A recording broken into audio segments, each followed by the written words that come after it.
পুজোর আগেই parking app চালু। কলকাতায় 15,000 জন চিহ্নিত। পার্কিং নিয়ে বড় ঘোষণা অগ্নিমিত্রার। কলকাতার রাস্তা যানজট মুক্ত রাখতে বেআইনি জবরদখল ও যত্রতত্র গাড়ি পার্কিংয়ে কড়া পদক্ষেপের পথে হেঁটেছে রাজ্য প্রশাসন।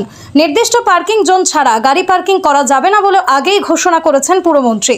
সম্প্রতি পার্কিং সমস্যা ও ট্রাফিক ব্যবস্থাপনা নিয়ে কলকাতা ও হাওড়ার পুলিশ কমিশনার এবং এডিজি ট্রাফিকের সঙ্গে উচ্চ পর্যায়ের বৈঠকও করেন তিনি। এরপরই ট্রাফিক ব্যবস্থার পরিবর্তনের একাধিক ঘোষণা করেন অগ্নিমিত্রা পাল।